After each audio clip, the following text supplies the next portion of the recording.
नमस्कार, स्वागत है आप सभी का यूट्यूब चैनल पर। तो देखिए फ्रेंड्स, आज हम लोग कक्षा 10th की जो भूगोल कर रहे हैं उसमें ये 7वां चैप्टर है। आप ये नहीं सोचिए कि बाकी चैप्टर गायब कर दिए, तो नहीं, बहुत कम समय बच गया और उसमें मैं ये सोच रही हूँ कि जितना हो सके, जिससे ज़्यादा आपके एग्जाम में प्रश्न पूछे जाते हैं वो चैप्टर सबसे पहले कवर करा दिया जाए। तो आप ये देखिए, जल परिवहन हो गया, समुद्र का, ये सारे आप पॉइंट पहले देखिए, उसके बाद आप स्किप करके कहीं भी चले जाइएगा वीडियो, लेकिन पहले ये देख लीजिए कि क्या ये आपके एग्जाम की दृष्टि से महत्वपूर्ण है या नहीं है।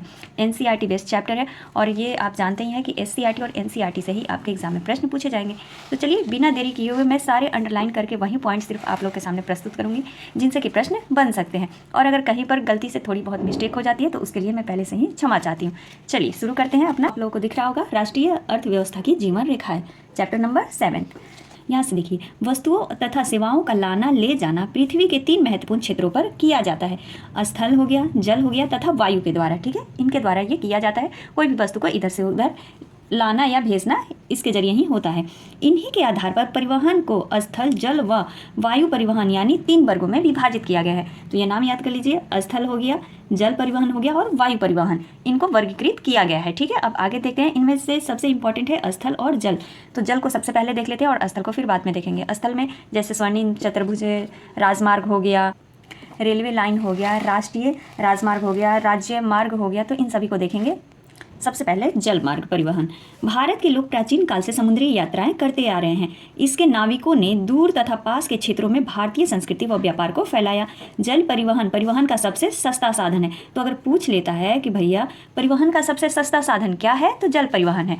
अब यहाँ पर आ जाइए, भारत में अतः स्थलीय नौ संचालन जल मार्ग जो है 14,500 किलोमीटर लंबा है। ये टाटा नोट कर लीजिए कितना है, तो 14,500 किलोमीटर लंबा है। इसमें केवल 5,600 जो 85 किलोमीटर मार्ग है वो मशीनीकृत नौकाएं द्वारा तय किया जाता है, यानी मशीनों के द्वारा भी नौकाएं जो चल रही है ना, उनके द्वारा ये तय किया जाता है। अब ये पॉइंट देखिए कि जो ये जल मार्ग दिया हुआ है भारत सरकार द्वारा राष्ट्रीय जल मार्ग घोषित किया गया है, तो ये मोस्ट इंपॉर्टेंट हो जाता है आपके एग्जाम की दृष्टि से।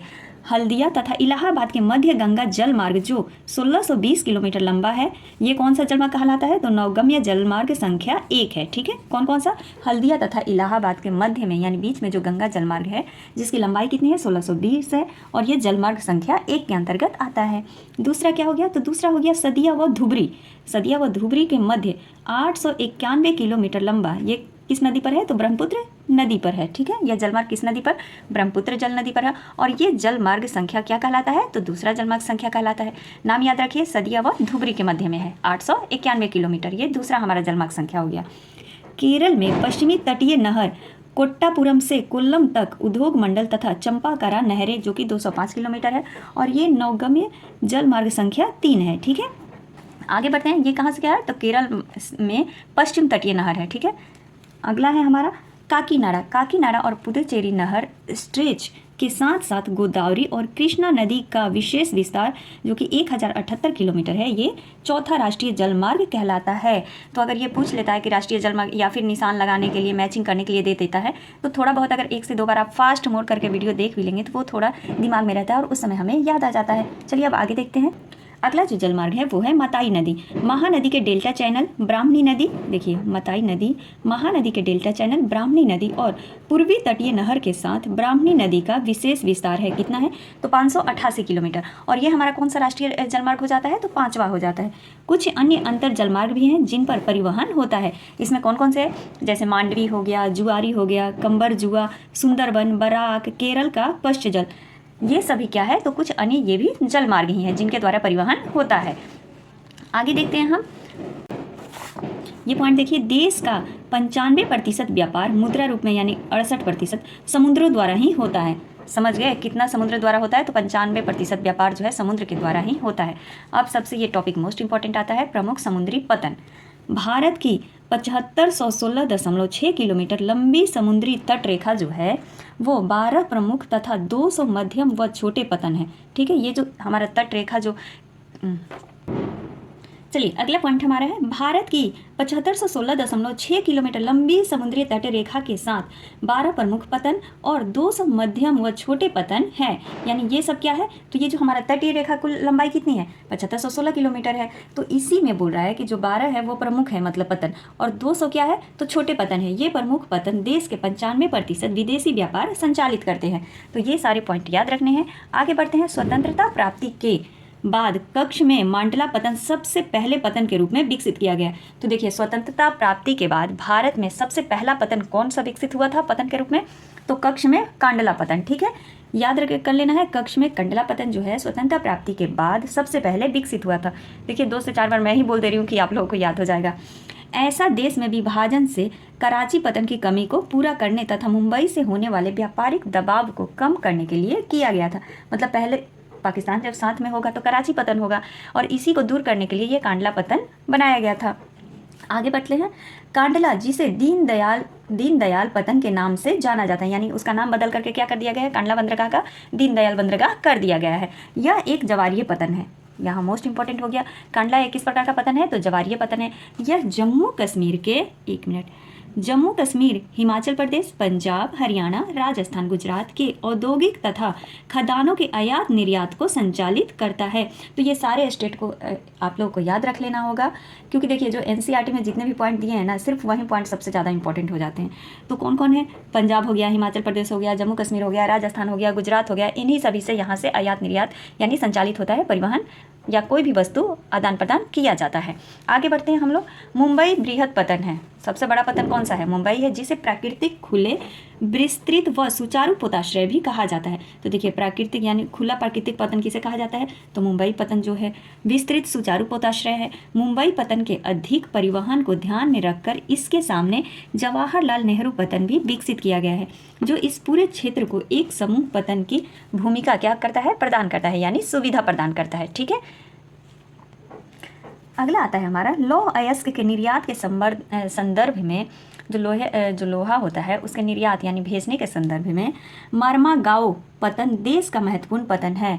तो लौह अयस्क का पूछ लेता है कि हाँ भाई कहाँ से निर्यात किया जाता है, या उसके लिए सबसे महत्वपूर्ण पतन कौन सा है, तो मार्मागाओ पतन है। यहाँ से देश का कुल निर्यात का आधा यानी 50% लोहा निर्यात किया जाता है। ठीक है, अगला है हमारा, कर्नाटक में स्थित न्यू मैंगलोर जो पतन है, कुंद्रे मुख्य खानों से, देखिए इंपॉर्टेंट हो जाता है अगर पूछ लेता है कि किस खानों से निकले हुए लोहा का निर्यात किया जाता है न्यू मैंगलोर से, तो कुंद्रे मुख्य खानों से निकले लोहे अयस्क का निर्यात किया जाता है। कहाँ से, न्यू मैंगलोर पतन से। ये कहाँ पर है, तो कर्नाटक में स्थित है।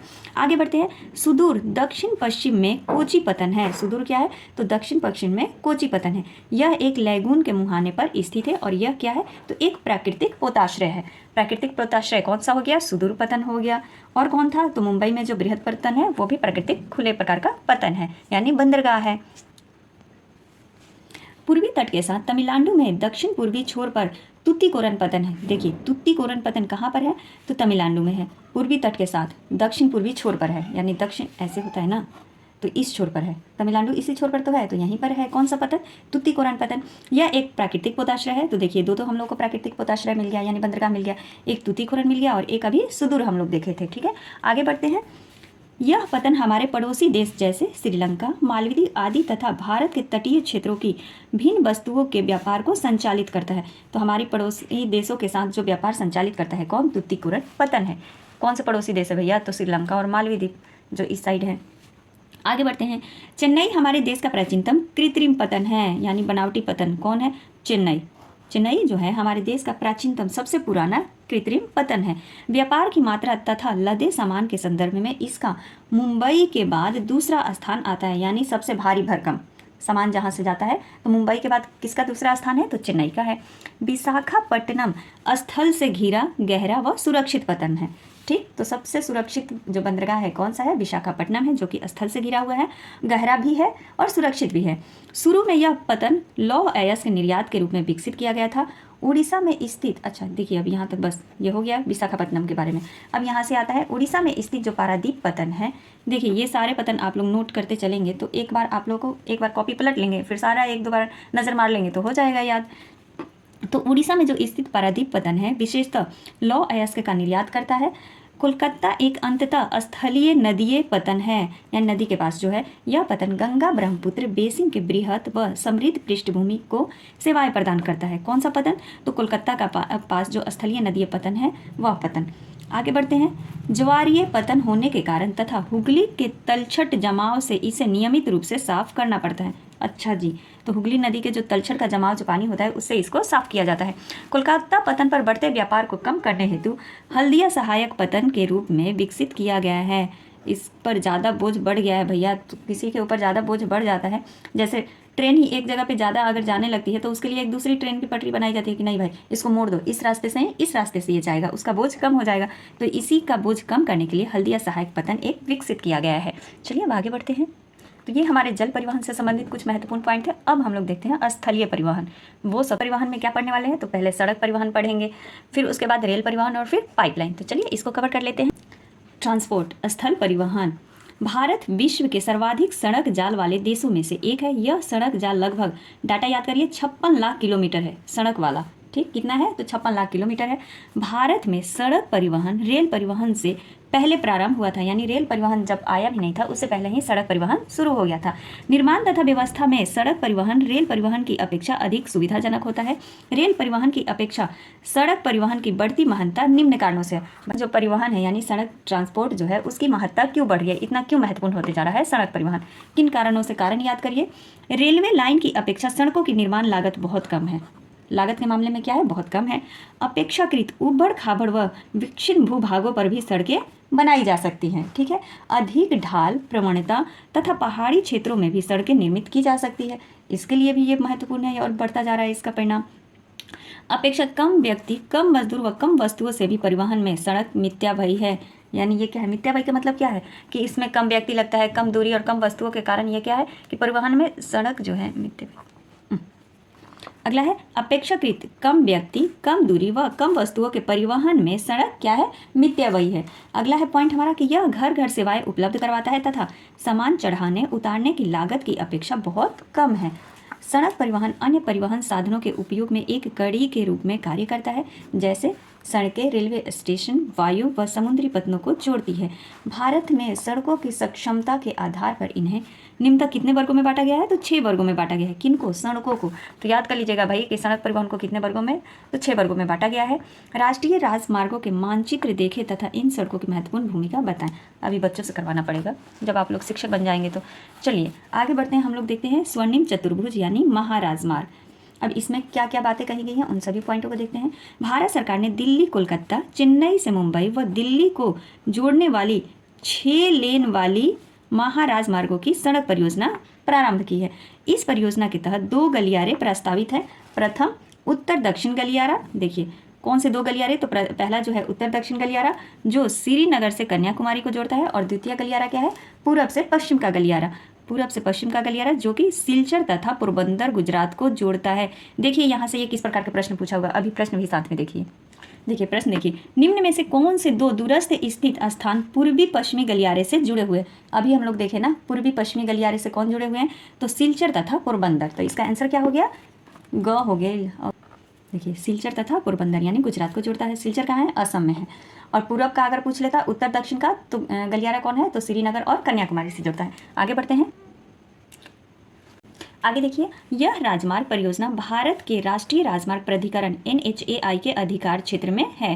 कौन सा? तो स्वर्णिम चतुर्भुज महामार्ग जो कि किसके अंतर्गत है? तो NHAI के अधिकार क्षेत्र में आता है। अब देखते हैं हम लोग राष्ट्रीय राजमार्ग यानी नेशनल हाईवे। राष्ट्रीय राजमार्ग देश के दूरस्थ भागों को जोड़ता है। नाम से ही पता चला है नेशनल। ये प्राथमिक सड़क तंत्र है। कौन सा तंत्र है? तो प्राथमिक सड़क तंत्र है जिनका निर्माण व रख रखाव केंद्रीय लोक निर्माण विभाग द्वारा किया जाता है। देखिए स्वर्णिम जो चतुर्भुज महामार्ग था वो किसके अधिकार में आता है? तो NHAI के अधिकार में आता है। और ये राष्ट्रीय राजमार्ग किसके अधिकार में आता है? तो CPWD के नेतृत्व में आता है, यानी केंद्रीय लोक निर्माण विभाग के अंतर्गत आता है। इनका भाई मच्छर बहुत लग रहा है। अनेक प्रमुख राष्ट्रीय राजमार्ग उत्तर से दक्षिण तथा पूरब से पश्चिम दिशाओं में फैले हुए हैं। कहाँ से कहाँ? तो उत्तर से दक्षिण और पूरब से पश्चिम दिशाओं में। दिल्ली व अमृतसर के मध्य ऐतिहासिक जो शेरशाह सूरी मार्ग राष्ट्रीय राजमार्ग है वो संख्या 1 है के नाम से जाना जाता है। राष्ट्रीय राजमार्ग संख्या 1 के नाम से जाना जाता है। कौन? जो ऐतिहासिक हमारा शेरशाह सूरी जो राष्ट्रीय राजमार्ग है वो। आगे बढ़ते हैं। देखिए ये अहमदाबाद का वडोदरा द्रुत मार्ग है। चलिए अब आगे बढ़ते हैं। राज्य मार्ग पर यानी स्टेट हाईवे, राज्यों की राजधानियों को जिला के मुख्यालयों से जोड़ने वाली सड़कें राज्य मार्ग कहलाती हैं तथा राज्य तथा केंद्र शासित क्षेत्रों में इनकी व्यवस्था तथा निर्माण का दायित्व राज्य के सार्वजनिक निर्माण विभाग यानी PWD का होता है। तो जो राज्य का होता है वो किन के अंतर्गत आता है, तो सार्वजनिक जो निर्माण विभाग होते हैं PWD, उनके अंतर्गत आता है। अब आते हैं जिला मार्ग। ये सड़कें जिले के विभिन्न प्रशासनिक केंद्रों को जिला मुख्यालय से जोड़ती है। इन सड़कों की व्यवस्था का उत्तरदायित्व किसको होता है, तो जिला परिषद का होगा। भैया जिला में अगर बनानी है तो जिला परिषद का ही होगा। आगे बढ़ अन्य सड़कें, इस वर्ग के अंतर्गत वे सड़कें आती हैं जो ग्रामीण क्षेत्रों तथा गांवों को शहरों से जोड़ती हैं। जैसे प्रधानमंत्री ग्रामीण सड़क परियोजना के तहत इन सड़कों के विकास को विशेष प्रोत्साहन मिला। इस परियोजना के कुछ विशेष प्रावधान है जिसमें देश के प्रत्येक गांव को प्रमुख शहरों से पक्की सड़कों के द्वारा जोड़ा जा रहा है। ठीक है, जिसके कारण क्या हो रहा है, गांव में जो पहले इतनी दुर्घटनाएं होती थी या शहर तक लोग नहीं पहुंच पाते थे, अब शहर और गाँव को जोड़ा जा रहा है। तो इसके लिए मतलब उनका व्यापार भी क्या हो रहा है, फैल रहा है। जो गाँव में लोग रहते थे उनका व्यापार भी फैल रहा है तथा जीवन यापन भी सही हो रहा है। आगे बढ़ते हैं सीमांत सड़कें। तो उपरोक्त सड़कों के अतिरिक्त भारत सरकार प्राधिकरण के अधीन सीमा सड़क संगठन है जो देश के सीमांत क्षेत्रों में सड़कों का निर्माण व उनकी देखरेख करता है। यह संगठन 1960 में बनाया गया था। ठीक है, जिसका कार्य उत्तर तथा उत्तर पूर्वी क्षेत्रों में सामरिक महत्व की सड़कों का विकास करना था। तो बस यहाँ से यही पॉइंट याद रखना है सीमांत सड़कों से कि ये किसकी देखरेख में काम आता है तथा इसका निर्माण कब किया गया था, तो 1960 में किया गया था इस संगठन का निर्माण। अब आता है हमारा रेल परिवहन। तो भारत में रेल परिवहन वस्तुओं तथा यात्रियों के परिवहन का प्रमुख साधन है। रेल परिवहन अनेक कार्यों जैसे देखिए व्यापार, भ्रमण, तीर्थ यात्राएं, लंबी दूरी तथा सामान का परिवहन आदि के लिए उपयुक्त है। एक प्रमुख परिवहन के साधन के अतिरिक्त पिछले 150 वर्षों से अधिक समय से भारतीय रेल एक महत्वपूर्ण समन्वयक के रूप में भी जाना जाता है। भारतीय रेलवे देश की अर्थव्यवस्था, उद्योगों व कृषि की तीव्र गति से विकास के लिए भी उत्तरदायी है। कौन? भारतीय रेल परिवहन। भारतीय रेल परिवहन देश का सर्वाधिक बड़ा सार्वजनिक क्षेत्र का प्राधिकरण है। देश की पहली रेलगाड़ी 1853 में चलाई गई थी जो कि मुंबई और ठाणे के बीच चली थी, जो 34 किलोमीटर की दूरी तय करती है। तो ये देखिए, ये बॉक्स में दिया हुआ है, इंपॉर्टेंट है। अब आगे बढ़ते हैं हम लोग। भारतीय रेल परिवहन को 16 रेल प्रखंडों में पुनः संकलित किया गया है। तो कितने प्रखंडों में? तो 16 रेल प्रखंडों में संकलित किया गया है भारतीय रेल परिवहन को। चलो भैया अब कारक भी देख लो, वरना आप लोग कहेंगे कि मैडम कुछ ना पढ़ाई। देश में रेल परिवहन के वितरण को प्रभावित करने वाले कारक भू आकृतिक, आर्थिक व प्रशासकीय प्रमुख कारक है। ठीक है, रेल परिवहन को प्रभावित करने वाले कारक है। उत्तरी मैदान अपने विस्तृत समतल सघन जनसंख्या घनत्व, संपन्न कृषि व प्रचुर संसाधनों के कारण रेल परिवहन के विकास व वृद्धि में सहायक करता है। कौन? तो उत्तरी वाला भारत जो है, उत्तरी मैदान जो है ये सहायता करता है। अब आगे देखते हैं। प्रायद्वीपीय भारत में रेल मार्ग उबड़ खाबड़ पहाड़ी क्षेत्रों, छोटी पहाड़ियों और सुरंगों आदि से होकर गुजरता है। कहाँ पर? प्रायद्वीपीय भारत में। आगे है हमारा पश्चिमी राजस्थान। देखिए अब इसी प्रकार से पश्चिमी राजस्थान हो गया, गुजरात के दलदली भाग हो गए, मध्य प्रदेश के वन क्षेत्र, छत्तीसगढ़, उड़ीसा व झारखंड में रेल लाइन का निर्माण करना कठिन है क्योंकि वहाँ पर पथरीला एरिया है या फिर ज़्यादा जंगल है, इसीलिए वहाँ पर रेल का निर्माण करना मुश्किल है। सह्याद्री तथा उससे संदिग्ध क्षेत्र को भी घाट या दर्रों के द्वारा ही पार करना संभव है। तो यहाँ से ये पॉइंट आप लोग को याद करना होगा। आगे बढ़ते हैं हम लोग। कुछ वर्ष पहले भारत के महत्वपूर्ण आर्थिक क्षेत्र में पश्चिमी तट के साथ कोंकण रेलवे के विकास ने यात्री व वस्तुओं के आवागमन को सुविधाजनक बना दिया। कौन सा? कोंकण रेलवे जो बना है उसने बना दिया है भैया पश्चिमी तट के साथ। तो ये हमारा था रेलवे से संबंधित कुछ महत्वपूर्ण पॉइंट। अब देख लेते हैं पाइपलाइन कहाँ कहाँ पर बिछी है, क्या क्या हुई है। देखिए अब अगला जो पॉइंट आता है वो है पाइपलाइन। तो पहले पाइपलाइन का उपयोग शहरों व उद्योगों में पानी पहुंचाने के लिए होता था, परंतु आज इसका प्रयोग कच्चा तेल, पेट्रोल उत्पादन तथा रेल से प्राप्त प्राकृतिक गैस, क्षेत्र से उपलब्ध गैस शोधशाला, उर्वरक कारखानों व बड़े ताप में विद्युत गृहों तक पहुंचाने में भी यह किया जाता है। यानी पाइप के द्वारा ही गैस पहुंचाया जाता है बड़े बड़े गृहों में, यानी पावर जो ग्रिड होता है वहाँ तक ये सभी चीज़ें पहुँचाई जाती है। आगे देखते हैं। आगे यहाँ से याद करिए कि सुदूर आंतरिक भागों में स्थित शोधशालाएं जैसे बरौनी, मथुरा, पानीपत तथा गैस पर आधारित उर्वरक कारखानों की स्थापना पाइपलाइनों के जाल के कारण ही संभव हो पाई है। पाइपलाइन बिछाने की प्रारंभिक लागत तो अधिक होती है, लेकिन इसको चलाने की जो लागत होती है वो क्या होती है? तो न्यूनतम होती है। तो ये याद रखना है कि भैया बिछाने की लागत तो अधिक है लेकिन चलाने की लागत क्या है? कम है। अब इससे जुड़े जो 3 प्रमुख जाल है उसको देख लीजिए। जैसे ऊपरी असम के तेल क्षेत्रों से गुवाहाटी, बरौनी व इलाहाबाद के रास्ते कानपुर यानी उत्तर प्रदेश तक, इसकी एक शाखा बरौनी से राजबंद होकर हल्दिया तक है, दूसरी राजबंद से मौरी ग्राम तक तथा गुवाहाटी से सिलीगुड़ी तक है। ये ऊपरी असम के तेल क्षेत्र के बारे में बात कर रहा है कि यहाँ से यहाँ तक ये पाइपलाइन जो है बिछाई गई है। दूसरा जो आता है गुजरात में सलाया से कहाँ तक? तो सलाया से बीरम गांव तक, मथुरा, दिल्ली व सोनीपत के रास्ते पंजाब में जलंधर तक पाइपलाइन बिछाया गया है। इसकी अन्य शाखा बड़ोदरा के निकट कोयली को चक्षु व अन्य स्थानों से भी जोड़ती है। तो ये पॉइंट भी आप लोग को याद रखना है कि कहाँ किस राज्य से कहाँ से ये होकर के गुजरता है पाइप। अगला आता है हमारा गैस पाइपलाइन, जो कि गुजरात में हजीरा को उत्तर प्रदेश में जगदीशपुर से मिलाती है। गैस पाइपलाइन किसको? तो गुजरात में हजीरा से उत्तर प्रदेश के जगदीशपुर से मिलाती है। यह मध्य प्रदेश के विजयपुर के रास्ते होकर जाती है। इसकी शाखाएं राजस्थान में कोटा तथा उत्तर प्रदेश के शाहजपुरा, बबराला व अन्य स्थानों पर भी है। कौन सा? तो गैस पाइपलाइन का। तो ये था हमारा परिवहन से संबंधित, और ये हम लोग जल परिवहन तो देख ही चुके हैं। तो आई होप आप लोग को ये छोटी सी वीडियो पसंद आई होगी, और चैप्टर वाइज MCQ तो चल ही रहा है हमारा, तो उसको देखना आप लोग बिल्कुल इग्नोर ना करें। मिलते हैं अगली वीडियो में, तब तक के लिए आप सभी का दिल से धन्यवाद। Thank you.